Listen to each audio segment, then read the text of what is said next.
Türkmenistanyň raýatlarynyň Türkiýe gelmek üçin dowam edýän kynçylyklary.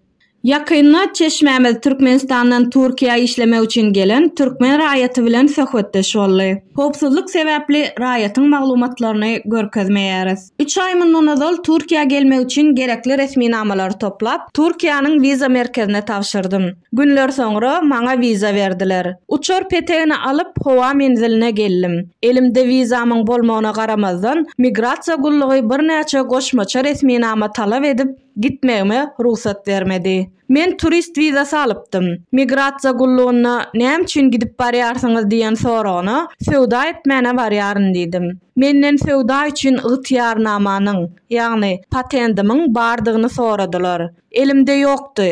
Doğrusu gerek boljagyny hem düşünmedim. Lapym keç olup ýyzyma gaýtdym. Talap edilen resmi namalary toplamaga başladym. İlki bilen sewda üçin ygtyýarnamany almagyň ýoluna düşdüm. Soňra banka gidip öýüme girewine goýup karz pul aldym. Adyma bank hasabyny açdyryp gerekli mukdary hasabyma goýdum. Indi kädim meniň gitmegime kepil bolup biljek adam tapmakdy. Ýollaşym kepillik haty berdi. Göräýmäge gerekli hemme zady üpjün etdim. Emma migrasiýada iş munyň bilen bitmedi. Hemme resmi namalarymyň dolu we dogrudygyna garamazdan howa menziline meni ýene-de migrasiýa gullugynyň başlygynyň otagyna çagyryp 15 günden soňra gaýdyp geljekdigim marada dil hatalylar. Şeýdip Türkiýe geldim. Men Türkiýe gelmäge mejbur boldum. Ýagdaýym gata kyn. Çağam ulalýar. Onuň geljegini üpjün etmek üçin men işlemeli. Türkmenistanda işsizlik dowam edýär. Wagtal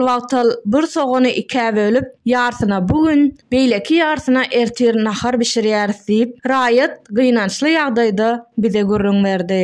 Mälim bolşýaly 2022-nji ýylyň sentýabr aýyndan Türkmenistan hökümetiniň haýyşy boýunça Türkiýe Türkmenistan raýatlary üçin viza düzgünligi ýerizdi. Şeýle-de bolsa ýurtdaky işsizlik sebäpli daşary ýurda şol sanda Türkiýe gitmek isleýänleriň sany azalmady. Türkmen raýatlarynyň bu barada çekýän kynçylyklarynyň yzy kesilmeýär.